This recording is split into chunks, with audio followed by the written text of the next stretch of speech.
दोस्तों, good evening. आप लोग को एक बार फिर बेसिक मैथ में आपका स्वागत है।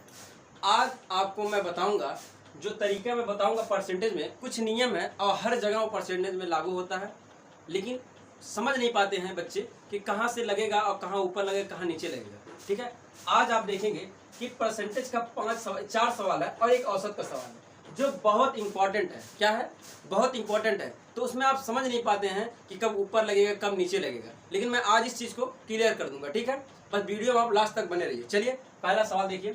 पहला सवाल आपका है कि देखिए, पहले सवाल को ध्यान से आप बार बार पढ़ेंगे। अगर नहीं समझ में आया तो आप एक बार नहीं 2 बार पढ़ेंगे, लेकिन आप बार बार पढ़ेंगे। कह रहा है 10 20 का कितना परसेंट है। जो 10 है वो 20 का कितना परसेंट है। अब कितना प्रतिशत है, तो कितना प्रतिशत है आप इसको कैसे निकालेंगे? तो देखिए, जिसके साथ का लगा होता है, क्या लगा होता है? का।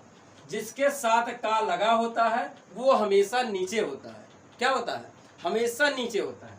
तो 10 आपका 10 और 10 का यानी 10 का यानी 20, 10 20 का यानी 20 का कितना परसेंट, यानी परसेंट के लिए आप गुणे 100 लगा देंगे। समझ में आया कि नहीं? फिर आप क्या करेंगे? 20 × 9 20 और 20 पंचे 100, 5 10 में 5 से गुणा करा देंगे तो आएगा 50। तो आपका कितना परसेंट आया? 50% आया। आया समझ में कि नहीं? बस जिसको का है उसको नीचे करना है, यही तो करना है, लेकिन समझ नहीं पाते हैं। चलिए दूसरा सवाल देखिए। 20 का 50 कितना परसेंट है? 20 का 50 कितना परसेंट है? तो लिखेंगे 50 20 का यानी का है 20 के साथ इसको नीचे करेंगे तो लिखेंगे आप 20 का 50 कितना परसेंट है? तो परसेंटेज के लिए गुणे 100। 20 × 9 20 और 20 पंचे 100, 5 से गुणा लगाएंगे तो कितना आएगा? 225, यानी 225 मतलब 250। तो 225% आएगा। आया समझे कि नहीं? तीसरा सवाल पढ़ेंगे। तीसरा सवाल में क्या कहा रहा है, जरा ध्यान से देखिए आप। तीसरे सवाल में कहा जा रहा है कि 50 150 से कितना परसेंट कम है। 150 से कितना परसेंट कम है। इसमें 2 प्रकार के सवाल बनते हैं। क्या? इसमें 2 प्रकार के सवाल बनते हैं। एक कम पर बनता है, एक आपका कम पर था, एक पर अधिक। एक कम और एक अधिक, यानी एक कम रहेगा एक ज्यादा, यानी वृद्धि। क्या होगा? वृद्धि। तो आपका कमी या वृद्धि देगा या कम देगा या अधिक देगा। 2 प्रकार के सवाल परसेंटेज बनते हैं। जैसे इसमें सवाल बना है, ध्यान से देखिए। 50 150 से कितना परसेंट कम है। 150 से जिसके साथ से लगा हो, क्या लगा हो? जिसके साथ से लगा हो वो हमेशा क्या होगा? नीचे होगा। क्या होगा? नीचे होगा। बस आप कुछ मत ध्यान रखिए, बस से जिसके साथ से होगा वो नीचे होगा, जिसके साथ का होगा वो नीचे होगा। तो यहाँ देखें 50 150 से कितना कम है, ये भी बात ध्यान रखना, कितना कम है।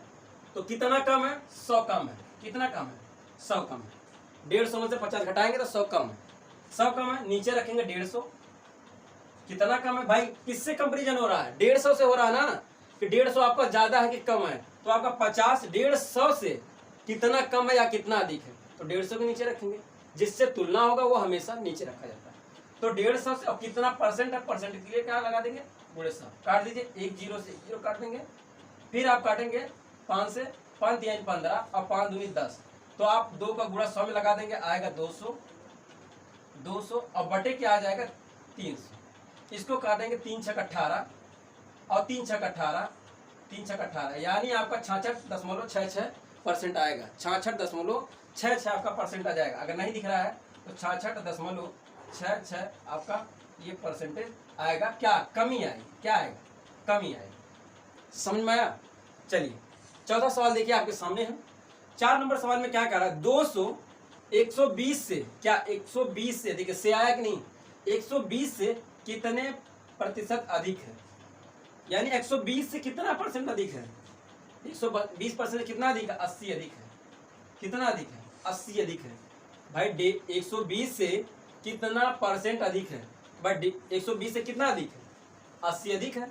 तो 80 बटे में 200 बटे में, सॉरी, जिसके साथ से लगा रहता है वो हमेशा नीचे होता है। तो 120 भाई इसी से कंपेरिजन कर रहा है ना कि 120 से कितना अधिक है, तो 120 से कितना अधिक, तो 120 से कितना अधिक है, इसीलिए नीचे लिखा जा रहा है। गुणे 100। काट दीजिए, 1 0 से 1 0, 4 से काटिए, 4 दूनी 8 और 4 3 12।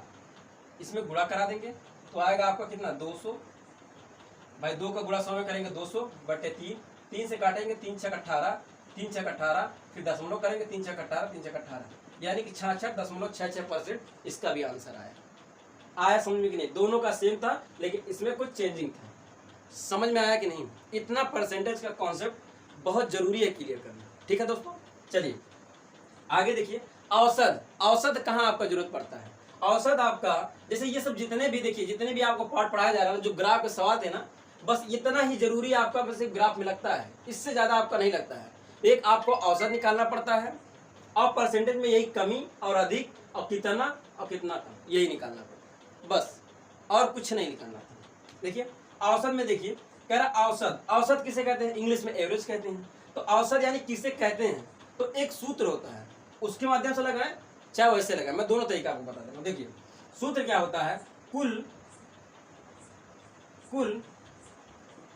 पदों की संख्या का योग और बटे में पदों की संख्या, यही आपका सूत्र है। इसी सूत्र पे औसत का सवाल लगाया जा सकता है। कितना भी बड़ा आपका औसत का सवाल रहेगा तो आप इसे आसानी से लगा सकते हैं। ठीक है, देखिए कुल पदों की संख्या यानी कुल पदों की संख्या यानी 8 प्लस 10 प्लस 12 और कुल पदों की संख्या 1 2 3, कुल कितने पद हैं? 3 पद है। अब इसको हल कर दीजिए, आएगा 30, 30 बटे में 3 काटेंगे आएगा 10, ये 10 आपका औसत आ गया, आपका औसत आ गया। आया समझ में कि नहीं बाबू? आया दोस्तों? अगर नहीं आया तो एक इसमें और तरीका, देखिए तरीका क्या है, जब इसका डिफरेंट सेम हो यानी कॉमन हो, सेम, देखिए 2 8 में 2 जोड़ेंगे 10, 10 में 2 जोड़ेंगे 12, सेम है कि नहीं? जब इसका डिफरेंट आपका सेम हो, जब इसका डिफरेंट सेम हो तो एक संख्या इधर से एक संख्या इधर से काट दीजिए, जो बीचे वाले बचेगा वो आपका औसत होगा, बीच वाला 10 बचा आपका औसत हो जाएगा। आया समझे कि नहीं? बहुत आसान सवाल होता है, बस आप अभ्यास करेंगे आपको आ जाएगा। ये कुछ मेन पॉइंट थे, मैं सोचा कि आपको बता दूं ताकि दोस्त आपको भी समझ में आ जाए। ठीक है, चलते हैं, मिलते हैं नेक्स्ट वीडियो में, तब तक के लिए गुड नाइट।